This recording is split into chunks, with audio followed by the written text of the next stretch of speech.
Hello student, class 9 का maths का question paper annual exam 25-26 का। तो जिन बच्चों का एग्जाम हो चुका है अपने आंसर चेक कर सकते हैं, एंड जिनके एग्जाम अभी नहीं हुए हैं उनके लिए इंपॉर्टेंट है, इसे अच्छी तरह से प्रैक्टिस कर लेना। तो प्लेलिस्ट की प्रैक्टिस भी कर लेना, लिंक डिस्क्रिप्शन में है। तो मैथ्स क्लास 9 का ये 80 मार्क्स का क्वेश्चन पेपर है। तो चलिए स्टार्ट करते हैं इसका सोल्यूशन। तो इसकी सेक्शन ए के क्वेश्चन ऑब्जेक्टिव से स्टार्ट करते हैं। तो चलिए स्टार्ट करते हैं। First question, the value of 6 की पावर हाफ इंटू 8 की पावर हाफ। तो ये वैल्यू आपको फाइंड करनी है। तो यहाँ पे देखो, एक्सपोनेंट की रूल आपको आनी चाहिए। तो एक्सपोनेंट का रूल है, अगर एक्स और वाई बेस है, बेस डिफरेंट है बट पावर सेम है। बेस तो से डिफरेंट है बट पावर सेम है, तो पावर जो सेम होती है वो एक बार आ जाएगी, और जो बेस डिफरेंट है वो आपस में मल्टीप्लाई है ना, तो मल्टीप्लाई हो जाएंगे। डिवाइड है तो डिवाइड हो जाएंगे। तो पावर जब सेम होती है तो पावर को एक बार लिखते हैं, बेस को अगर मल्टीप्लाई है तो मल्टीप्लाई में लिख देते हैं। तो यहाँ भी ये बेस तो डिफरेंट है बट पावर सेम है, तो पावर हाफ को एक बार लिखेंगे, इन बेस को आपस में मल्टीप्लाई है तो मल्टीप्लाई कर देंगे। अब आप चाहो तो इनके प्राइम फैक्टर करके देख लो। 6 के प्राइम फैक्टर 2 3 ज़ा 2 3 2 और 3, एंड 8 के प्राइम फैक्टर 2 2 ज़ा 4 2 ज़ा 8। तो ये अब यहाँ पे देखो, हाफ है, हाफ का मतलब स्क्वायर रूट होता है। हाफ का मतलब क्या होता है, स्क्वायर रूट है इस पर। तो स्क्वायर रूट का रूल क्या होता है कि पेयर बाहर आ जाते हैं। ये 2 का पेयर है, ये भी 2 का पेयर है, 3 का बट पेयर नहीं है, तो 3 तो रूट के अंदर ही रह जाएगा। ठीक है, अगर ये ऐसा होता, मान लो 2 का भी पेयर, 2 का भी पेयर और इस 3 का भी पेयर हो जाता अगर बाई चांस, तो फिर आपको हाफ का मतलब पावर होती है तो स्क्वायर रूट है। तो एक स्क्वायर रूट में से ये 2 एक बाहर आ जाता, ये 2 बाहर आ जाता, ये 3 भी बाहर आ जाता, तो आंसर 2 2 जो 4 3 जो 12 होता। ठीक है, तब होता, अभी नहीं है। अभी क्योंकि 3 तो अनपेयर्ड है, तो आपको इसकी प्राइम फैक्टर करने का फ़ायदा नहीं है। आप सीधा इसको मल्टीप्लाई कर दो 48 एंड हाफ, तो 48 की power half, answer option A में हो जाएगा। ठीक है, क्योंकि यहाँ पे क्योंकि रेडिकल हटेगा नहीं ना, 3 अनपेयर्ड था, इसलिए ये 48 की पावर हाफ, ए ऑप्शन इसका आंसर हो जाएगा। नेक्स्ट देखते हैं। नेक्स्ट है पी एक्स आपको गिवन है एक्स स्क्वायर माइनस 2√2 x+1। आपको पी 2√2 पे फाइंड करना है, यानी ये पी एक्स है, तो पी 2√2 का मतलब एक्स की वैल्यू 2√2 पुट करनी है इसमें, इस पॉलिनॉमियल में। तो आपको फाइंड करना है कितना आएगा। तो बहुत ही सिंपल सा क्वेश्चन है। जैसे पी एक्स दिया होता है तो आप P1 P2 निकालते हो ना एनसीईआरटी में, तो वैसे ही पी एक्स की जगह आपको 2√2 यूज़ करना है। तो जहाँ एक्स है वहाँ पे 2√2 यूज़ किया, स्क्वायर लगा दिया, फिर 2√2 एज इट इज़, और फिर एक्स इसके साथ मल्टीप्लाई है, तो ये 2√2 तो ये वाला है और एक्स भी 2√2 ही है, तो ये आपस में मल्टीप्लाई हो रहे हैं, प्लस का 1 है।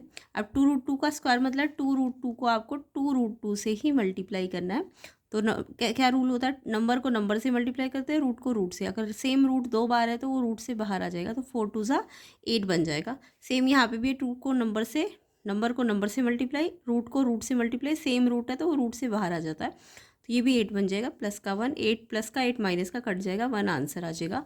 ऑप्शन 20 का करेक्ट हो जाएगा। तो इस तरीके से इसे सिंप्लीफाई करना है। नेक्स्ट क्वेश्चन देखेंगे। नेक्स्ट क्वेश्चन है आपका, which of the following is irrational. इसमें से कौन सा इरेशनल है ये पूछा है। तो इरेशनल का मतलब क्या होता है, जो रूट से बाहर ना आ सके, या रेडिकल कोई भी हो, वो स्क्वायर रूट भी हो सकता है, क्यूब रूट भी हो सकता है। तो जो स्क्वायर रूट, क्यूब रूट या 1/4 इनसे बाहर ना आए, ठीक है, तो वो इरेशनल होता है। तो जैसे √4/9 को देखते हैं, तो 4 किसका स्क्वायर रूट होता है, 2। ये पूरे पे रूट है ना, इस पे भी और इस पे भी है, तो 4 का स्क्वायर रूट 2 होता है और 9 का स्क्वायर रूट 3 होता है। तो ये तो 4, क्योंकि 4 2 इंटू 2, और आपको पता है रूट में पेयर हो तो वो बाहर आ जाएगा। ऐसे ये 3 इंटू 3, तो इसका 3 बाहर आ जाएगा, तो ये रैशनल हो जाएगा। √12 √3 को सिंप्लीफाई करो, √12 के प्राइम फैक्टर करो। जब रूट के अंदर थोड़ा नंबर बढ़ाओ ना, तो इस अंदर मल्टीप्लाई मतलब प्राइम फैक्टर कर लिया करो। 3 2 6 2 12, और ये √3 है।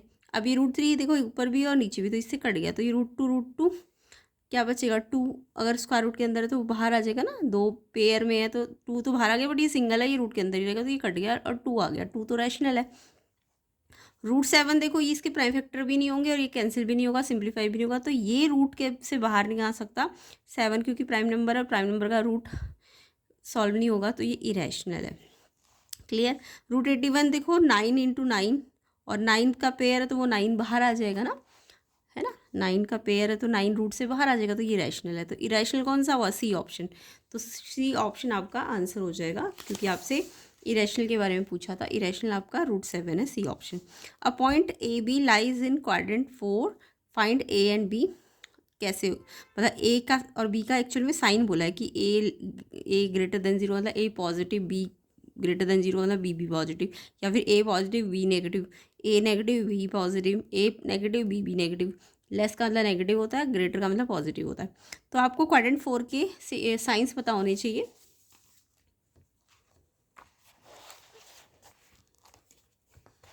तो क्वाड्रेंट तो आई होप सभी बच्चों को आता होगा।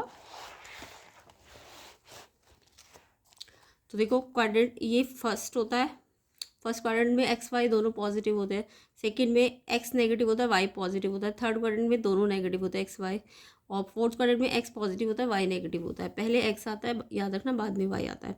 तो यहाँ पे एक्स पॉजिटिव और वाई नेगेटिव फोर्थ पे। तो आपको क्वेश्चन में फोर्थ क्वाड्रेंट बोला है, तो एक्स पॉजिटिव मतलब एक्स ग्रेटर देन जीरो है और वाई लेस देन जीरो है, यानी वो नेगेटिव है। और इसमें क्वेश्चन में एक्स तो ए है और वाई क्या है, बी है। तो अगर एक्स ग्रेटर देन जीरो है तो इसका मतलब ए ग्रेटर देन जीरो होगा, और वाई लेस देन जीरो, तो यानी वाई क्या है, बी है ना, तो बी लेस देन जीरो होगा। तो A greater than zero B less than zero, कौन सा ऑप्शन दिख रहा है आपको, A greater than zero B less than zero, option B इसका करेक्ट है। तो ऐसे करके आपको देखना है, ठीक है। ये एक्स ए है इसका और वाई बी है, तो इसमें एक्स पॉजिटिव है और वाई नेगेटिव है, तो ये पॉजिटिव होगा ये नेगेटिव होगा। फोर्थ क्वाड्रेंट में ये पॉजिटिव होता है ये नेगेटिव, तो ए पॉजिटिव का मतलब A greater than zero, B negative का मतलब बी लेस देन जीरो, तो ऑप्शन बी इसका करेक्ट आंसर हो जाएगा। नेक्स्ट क्वेश्चन आपको ए बी सी डी एक रोम्बस बना के दिया है, और फिर बी सी डी भी दिया है 110। आपको एक्स प्लस वाई निकालना है, ये छोटा वाला एक्स है इधर वाला वाई है, ये एक्स है और ये वाई है, तो एक्स और वाई का सम निकालना है। तो रोम्बस क्या होता है, रोम्बस एक पैरेललोग्राम ही होता है, बट ऐसा पैरेललोग्राम जिसके सारी साइड्स इक्वल होती है। तो ये पैरेललोग्राम की प्रॉपर्टी भी शो करेगा ना। तो पैरेललोग्राम अगर ये लाइन इसके पैरेलल है, तो ये सम ऑफ इंटीरियर बना रहे हैं ना, ये एडजेसेंट एंगल बना रहे हैं ना, पैरेललोग्राम के एडजेसेंट एंगल का सम 180 होता है। तो आप अगर इस पूरे एंगल और इस एंगल को देखो तो ये एडजेसेंट एंगल है, तो A B C D rhombus है, तो इसमें ए बी सी डी के पैरेलल है, तो ये वाला ए बी सी यानी ये पूरा बी सी डी, यानी ये और ये सेम लाइन बी सी पे है ना, तो ये एडजेसेंट एंगल है। तो ए बी सी और बी सी डी का सम 180। तो ए बी सी किससे बना है, एक्स और वाई दोनों से मिलकर बना है, तो ए बी सी की जगह एक्स प्लस वाई लिख दो, बी सी डी 110 है और ये 180 है। अब एक्स प्लस वाई आपको निकालना है, तो ये 110 वहाँ जाके माइनस होगा, 70 आंसर आ जाएगा ऑप्शन डी। तो यहाँ पे ऑप्शन डी आपका करेक्ट है, ठीक है। तो एक्स प्लस वाई कितना आ जाएगा, 70 degree. Next, graph of the equation 2x plus 3y equal to 6 cuts X axis at the point. तो आपको बोला ये जो ग्राफ है ना, ये एक्स एक्सिस पे कट कर रहा है। एक्स एक्सिस पे कट करने का मतलब क्या है, तो एक्स एक्सिस पे कट करने का मतलब होता है कि जो ये क्वाड्रेंट, अगर ये एक्स एक्सिस ये होता है ना एक्स एक्सिस, तो अगर ये एक्स एक्सिस पे कहीं पे भी काट रहा है, चाहे यहाँ चाहे यहाँ, तो इसका मतलब होता है एक्स तो है बट वाई नहीं है, वाई जीरो है। एक्स एक्सिस पे एक्स कॉमा जीरो पॉइंट होता है, तो यानी वाई जीरो होता है। एक्स एक्सिस का मतलब क्या है, वाई जीरो। तो ये इक्वेशन में ना वाई की जगह आपको जीरो रखना है। तो 2x तो as it is, 3y, Y multiply हो रहा है ना 3 से, तो ये जीरो है, y कितना है इसमें, जीरो है। तो 3 को 0 से मल्टीप्लाई करोगे तो ये जीरो बन गया, तो 2x 6 के बराबर हो जाएगा। x निकालना है तो 2 मल्टीप्लाई है तो डिवाइड हो जाएगा, तो 2 3 सा, तो x की वैल्यू 3 आ जाएगी, तो ये आपका आंसर हो जाएगा। तो यहाँ पे x इक्वल टू 3 आंसर है। तो ये आपका पॉइंट निकालना था ना, तो x 3 और y 0, तो 3,0 ए ऑप्शन इसका आंसर है। तो मैंने बोला था ना पॉइंट क्या होता है, x, 0, तो 3 तो x आ गया और y तो 0 था, तो ये आंसर है ऑप्शन ए, ठीक है। क्वेश्चन 9 पे आते हैं। क्वेश्चन 9 है आपका क्वेश्चन 7। क्वेश्चन 7 में है, circles can be drawn with any centre at any radius according to Euclid, this statement is.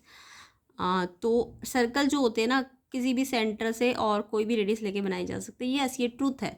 और ज्योमेट्री से रिलेटेड अगर कोई ट्रूथ है, सर्कल क्या है, ज्योमेट्री से रिलेटेड है ना, तो सर्कल ज्योमेट्री से रिलेटेड ट्रूथ है यहाँ, यानी उसका कोई भी सेंटर हो सकता है, कोई भी रेडियस हो सकता है, इसको प्रूव करने की जरूरत ही नहीं, ये ट्रूथ है।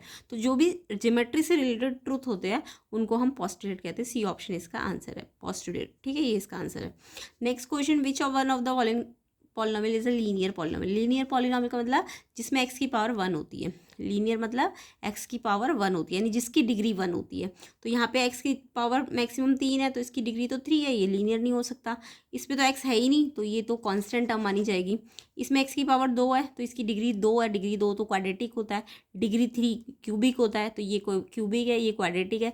एंड यहाँ x पे कोई पावर नहीं है, यानी x की पावर 1 है, तो x की पावर अगर 1 है यानी डिग्री 1 है, तो ये लीनियर है। तो ये वाला आपको x की पावर 1 दिख रहा है ना इसके ऊपर, x पे जब कोई पावर ना दिखे तो x की पावर 1 मानी जाती है, तो ये x की पावर 1 जब भी होगा तो लीनियर पॉलिनोमियल होगा, ऑप्शन डी इसका आंसर है, ठीक है। तो x की पावर कितनी होनी चाहिए, x की पावर 1 होती है तो फिर उसे लीनियर कहते हैं, और x की मैक्सिमम पावर को डिग्री कहा जाता है, यानी डिग्री अगर 1 है तो लीनियर पॉलिनोमियल होता है, ये याद रखना है आपको, ठीक है। x की पावर या 1 मैक्सिमम या डिग्री, मैक्सिमम पावर को डिग्री कहते हैं, तो वो अगर 1 है तो लीनियर माना जाएगा। तो ऑप्शन डी इसका करेक्ट आंसर हो जाएगा। नेक्स्ट क्वेश्चन देखो, वो भी सिंपल सा ही है। ये एक ए ओ बी एक लाइन बना दी है और आपको बोला है कि x जो है y से ग्रेटर है, x y से बड़ा है, ये दिख भी रहा है, x ज़्यादा है और y कम, और ये लाइन है तो ये लीनियर पेयर भी होगा, है ना। लाइन में दो एंगल का सम क्या होता है, लीनियर पेयर।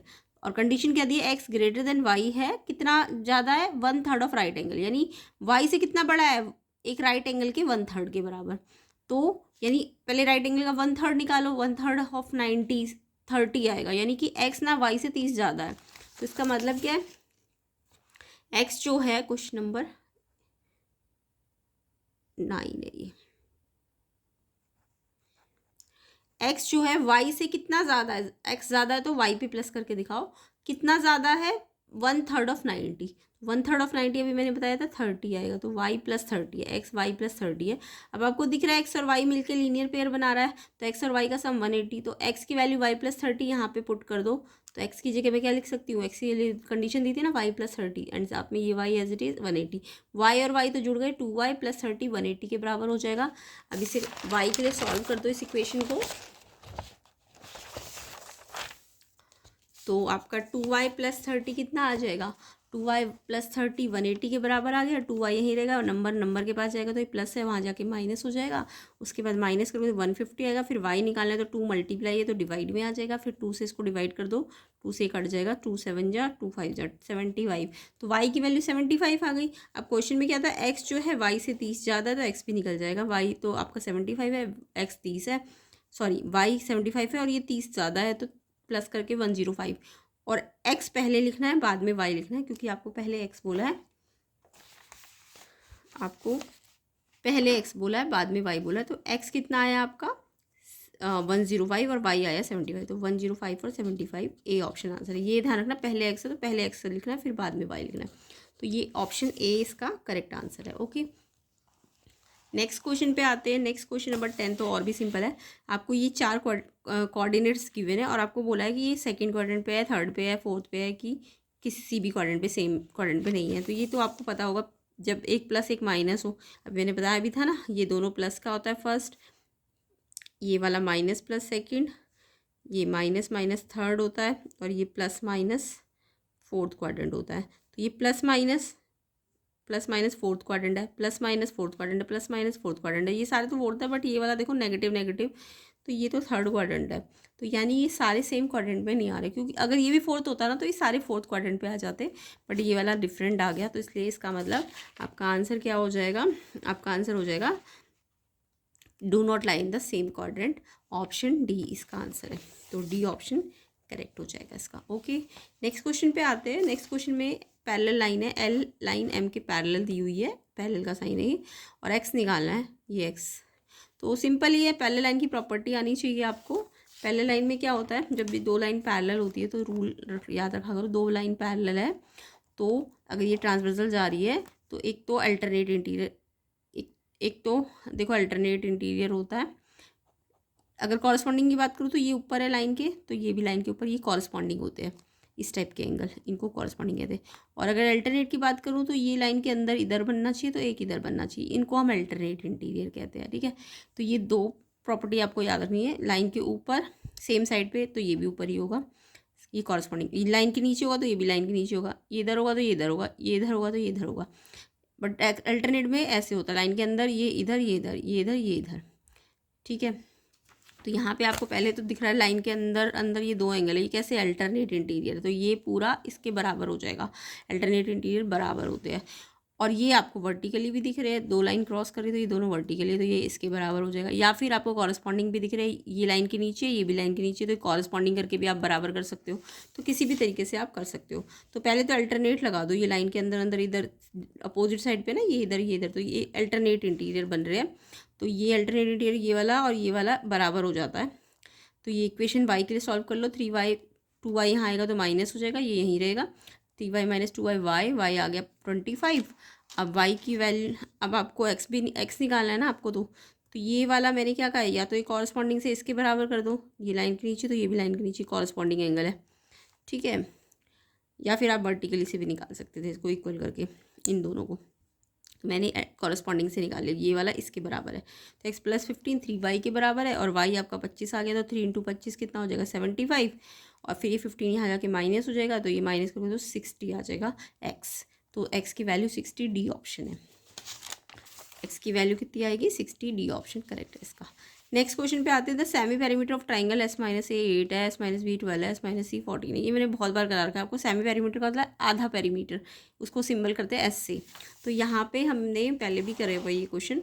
तो जो एस सेमी पेरीमीटर होता है ना क्वेश्चन नंबर 12 में, एस सेमी पेरीमीटर पूरे पेरीमीटर का 2 से डिवाइड करके आता है, यानी पूरे पेरीमीटर को 2 से डिवाइड कर दोगे तो आपका एस सेमी पेरीमीटर आ जाएगा। पेरीमीटर कैसे आता है, तीनों साइडों को प्लस करते हैं, तो ये 2 से डिवाइड कर दोगे तो सेमी आ जाएगा। तो सेमी का फॉर्मूला आपको याद रखना है, या तो पेरीमीटर का आधा कर दो, या पेरीमीटर कैसे आता है, तीनों साइड को प्लस करके 2 से डिवाइड करके। अब यहाँ पे आपको 3 कंडीशन दिया है, एस माइनस ए 8 दिया है, एस माइनस बी 12 दिया है, एस माइनस सी 14 दिया है।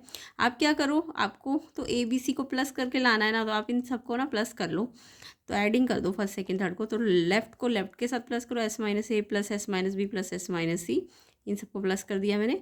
और फिर राइट हैंड साइड को भी प्लस कर लो, तो ये प्लस करके आ गया 34।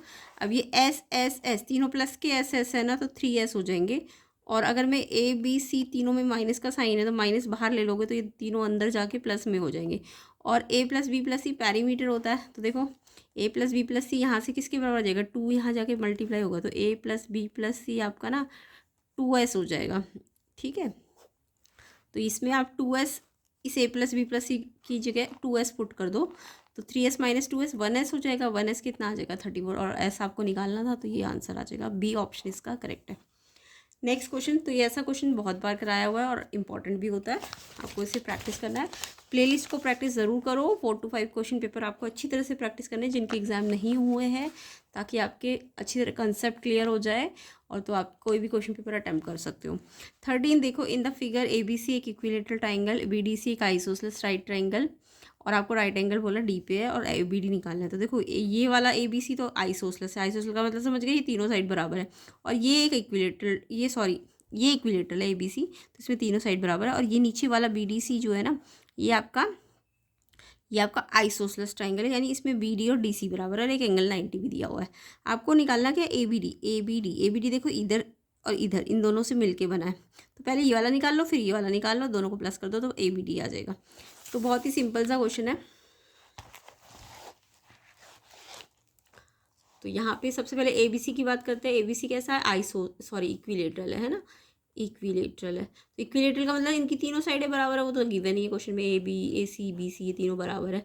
और तीनों बराबर, तो तीनों का एंगल का सम आपको पता है, तीनों बराबर है, तो तीनों के एंगल बराबर होंगे, तो एक्स एक्स एक्स 180, तो 3x 180। ये प्रूव करने को भी आता है आइसोसेलेस 60 का कैसे होता है, आइसोसेलेस का ईच एंगल 60 होता है, तो ये ऐसे करके आपको प्रूव करना होगा। तो x 60 आ गया, तो यानी इसका जो एक ये वाला एंगल, इस वाले एंगल को मैंने एंगल 1 नाम दे दिया, तो एंगल 1 या ए बी सी इसका नाम है, ए बी सी, ये 60 हो जाएगा, प्रूव भी कर दिया है ना।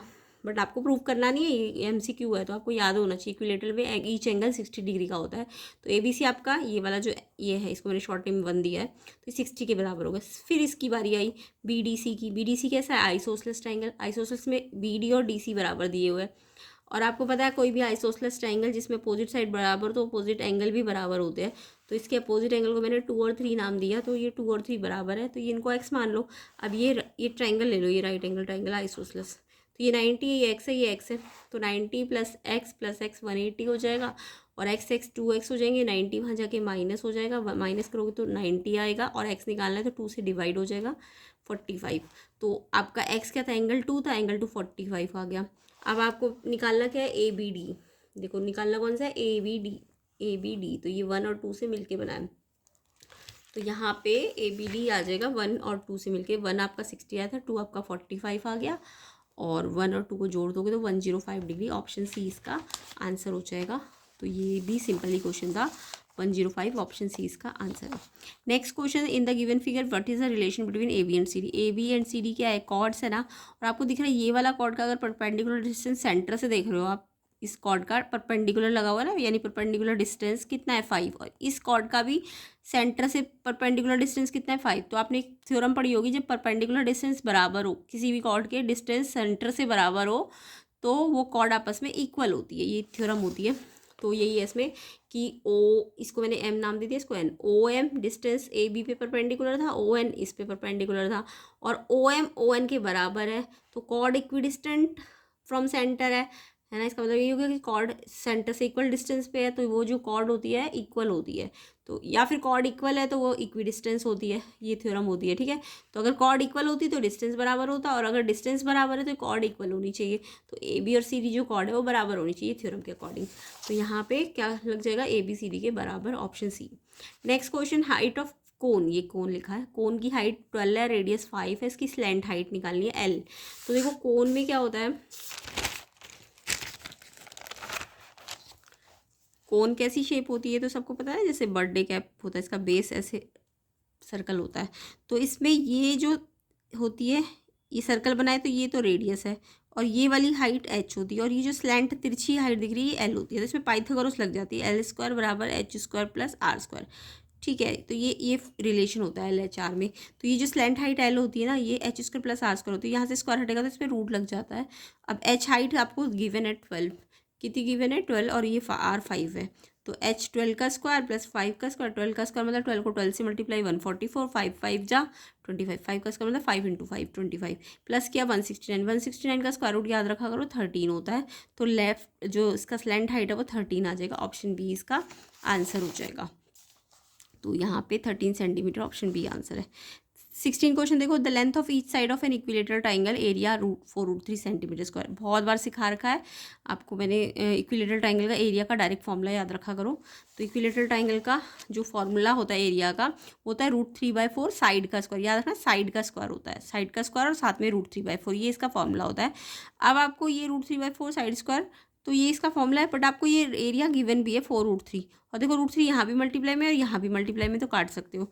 तो साइड स्क्वायर निकालनी है, तो ये 4 डिवाइड में, तो इसको यहाँ भेज दो क्रॉस मल्टीप्लाई करके, 4 4 जा 16, साइड स्क्वायर तो ये नीचे 1 से मल्टीप्लाई को साइड स्क्वायर बनेगी, 4 4 जा 16। अब ये स्क्वायर हटता है, साइड निकालनी है तो स्क्वायर हटेगा तो रूट लगेगा, और 16 का स्क्वायर रूट 4 होता है, क्योंकि 16 क्या होता है 4 इंटू 4, और रूट के अंदर अगर पेयर में कोई चीज़ है तो बाहर आ जाती है। तो 4 सेंटीमीटर साइड आ जाएगी इसकी, और आपको इसकी साइड ही निकालनी थी, तो 4 सेंटीमीटर इसका आंसर है। तो इसका डायरेक्ट फॉर्मूला याद रखा करो एरिया का, ये होता है। और फिर अगर ये गिवन है तो इसमें साइड निकालनी है, तो इसको वहाँ ले जाकर ये नीचे आ जाएगा, ये ऊपर आ जाएगा, फिर कट जाएगा, और स्क्वायर है तो रूट लगा देना, है ना। तो इस तरीके से ये हो जाएगा। नेक्स्ट क्वेश्चन पे आते हैं।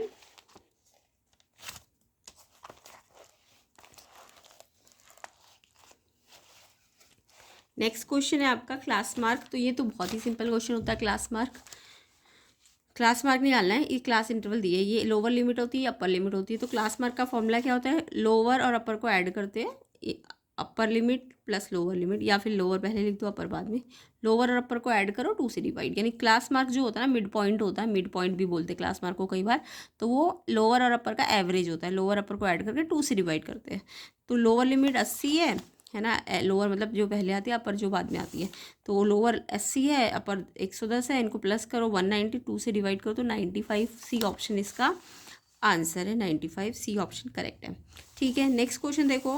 नेक्स्ट क्वेश्चन है क्वाड्रिलेटरल जिसके डायगोनल्स तो इक्वल नहीं है, बट वो बाइसेक्ट करते हैं राइट एंगल पे। तो देखो राइट एंगल पे बाइसेक्ट आपने पढ़ा हुआ, एक क्वाड्रिलेटरल है जिसके जो डायगोनल है वो राइट एंगल पे बाइसेक्ट करते हैं, तो वो होता है आपका रोम्बस।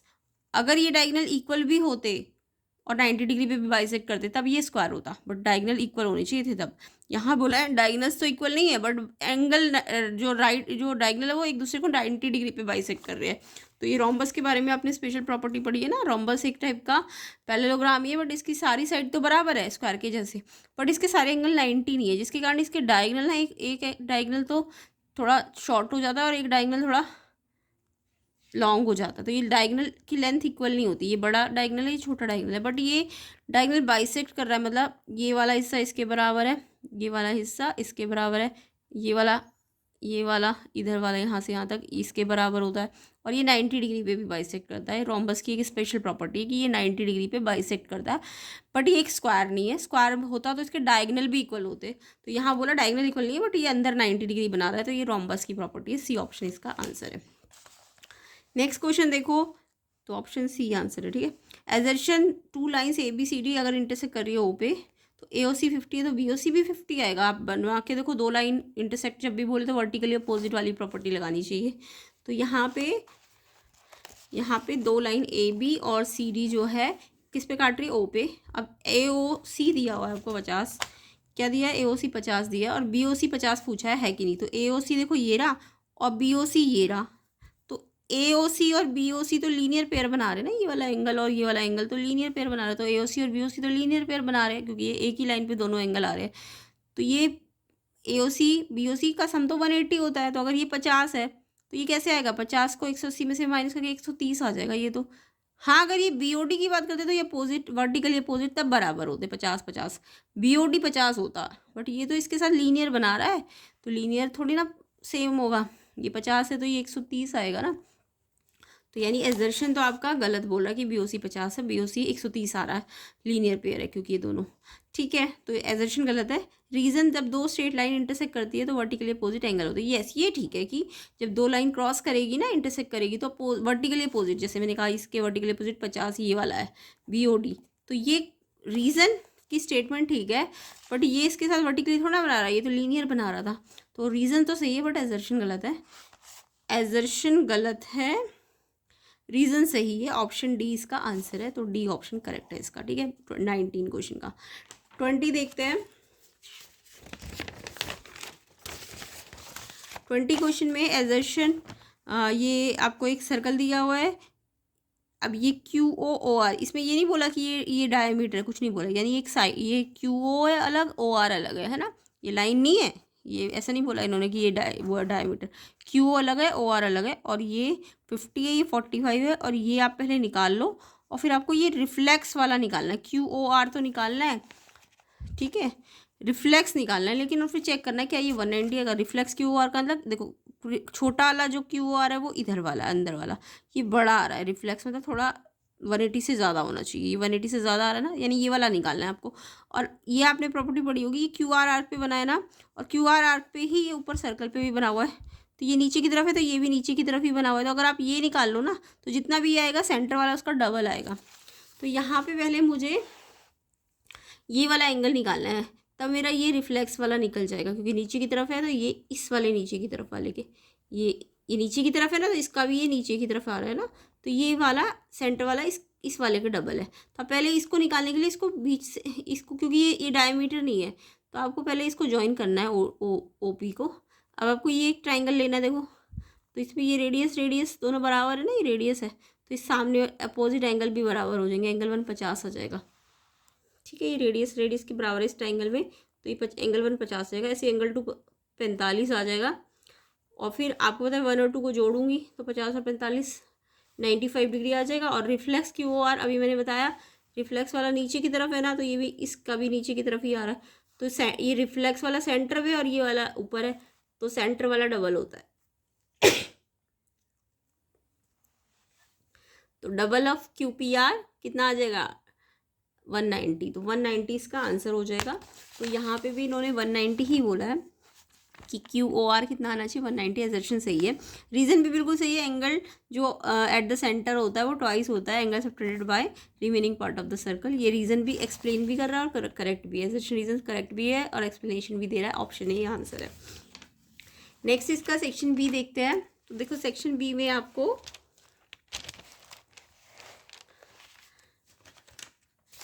सेक्शन बी में y = 7x एक इक्वेशन दी है और पॉइंट निकालना है आपको। बोला है कि एब्सिसा 3, एब्सिसा का मतलब समझ गए x की वैल्यू 3 है, एब्सिसा x को कहते हैं, ऑर्डिनेट y को कहते हैं। तो एब्सिसा मतलब x दिया हुआ है 3, और ये इक्वेशन में आप x की जगह 3 पुट कर दो, 7 × ये मल्टीप्लाई हो रहा है 7 × 3 21, तो y 21 आ जाएगा। तो कोई भी पॉइंट x, y बनता है, तो x तो 3 और y 21 है, तो पॉइंट क्या आ जाएगा आपका, आपको पॉइंट निकालने को बोला था, तो ये x तो 3 है, y 21 आ गया, तो 321 इसका पॉइंट है, आंसर। नेक्स्ट क्वेश्चन, अगर 3 1 सोल्यूशन है इस इक्वेशन का, तो आपको के निकालना है। 3 1 सोल्यूशन का मतलब एक्स और वाई है ये, और ये सोल्यूशन अगर इसका तो एक्स और वाई की जगह आपको 3 और 1 रखना है और फिर के निकल जाएगा आपका। तो ये क्वेश्चन भी आपने किया होगा। एक्स वाई 3 1 का मतलब एक्स आगे वाला यानी 3 दिया हुआ है और वाई आपको 1 दिया हुआ है। तो इस इक्वेशन में एक्स की जगह 3 रखो, 4 एज इट इज़, वाई की जगह 1 रखो, मल्टीप्लाई करो, 4 1 4 7 आ जाएगा के। तो सिंपल क्वेश्चन है।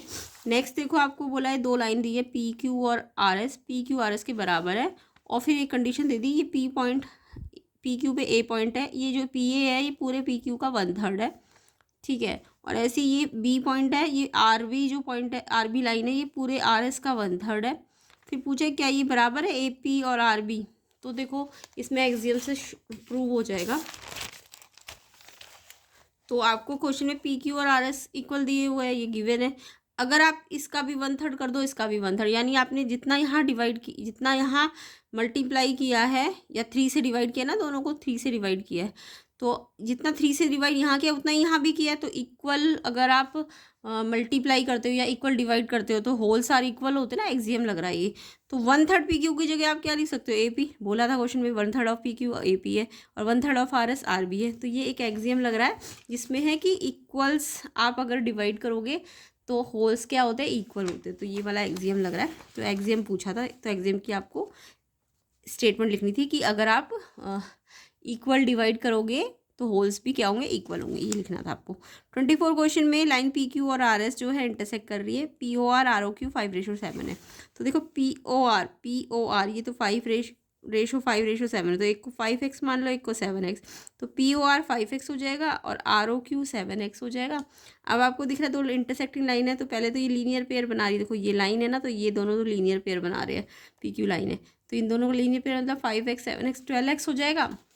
12x 180, तो x आ जाएगा 12 से डिवाइड करके 15। अब पी ओ आर 5x है, तो 5 × 15 75 हो जाएगा। और फिर आर ओ क्यू आपका 7x है, तो 7 × 15 105 आएगा। अब ये वाला इसके बराबर है वर्टिकली, यानी ये वाला एंगल एस ओ क्यू के बराबर है वर्टिकली अपोजिट, तो ये भी 75, और ये वाला एंगल इसके बराबर है, तो वो 105 आ जाएगा। नेक्स्ट क्वेश्चन देखो, in a quadrilateral A B C D, आपको बोला ए बी और ए डी बराबर है, और आपको दिख रहा है ये कॉमन साइड भी है, और साथ में ए सी बाइसेक्ट कर रहा है एंगल ए को, ए सी एंगल ए को बाइसेक्ट कर रहा है, यानी एंगल ए की जो दो पार्ट है वो बराबर है, ठीक है। तो यानी एंगल ए सी बाइसेक्ट कर रहा है, तो एंगल 1 और 2 बराबर है, शो करना पड़ेगा, ठीक है, क्योंकि ए सी बाइसेक्ट कर रहा है। ए डी ए बी के बराबर है, ये भी गिवन है, और ये कॉमन भी है दोनों में। तो इसकी रोटेशन कैसी है, देखो डी ए सी फर्स्ट से सेकंड पे रोटेट कर रहे हो, तो इसको भी फर्स्ट से सेकंड पे बी ए सी, या फिर इसको ए डी सी रोटेट कर रहे हो, ए डी सी यानी इस कट से विदाउट कट पे, तो इसको भी इस कट से विदाउट कट पे रोटेट करो, तो ए डी सी, तो इसको ए बी सी लिखोगे, और ये साइड एंगल साइड से क्या हो जाएगा, कॉन्ग्रुएंस हो जाएगा, ठीक है, दो साइड है और एक एंगल है। नेक्स्ट क्वेश्चन आप देखिए, prove that angle opposite to equal side of an isosceles triangle are equal. तो यहाँ पे सिंपल को है थ्योरम है, ये एक आइसोसेलेस ट्रायंगल दिया, given triangle A B C, A B और ए सी बराबर है, ठीक है, और आपको प्रूव क्या करना है, ये जो अपोजिट एंगल है ए बी सी और ए सी बी ये बराबर करने हैं। आपको इसके लिए एक मीडियन ड्रॉ करनी है, ए एम जो मीडियन है बी सी के लिए, तो A M median B C पर डाली। अब आपने मीडियन डाली है, तो आपको अब इन दोनों ट्राइंगल्स को कॉन्ग्रुएंट कर लेना है। तो एक तो ए बी ए सी के बराबर दिया ही हुआ है, मीडियन है तो बी एम एम सी के बराबर होगी, और ये कॉमन हो जाएगी ए एम, तो ये तीन चीज़ें बराबर है। तो ट्राइंगल जो है दोनों, ये जो ट्राइंगल है रोटेशन ध्यान से करना है इसकी, देखो अगर ये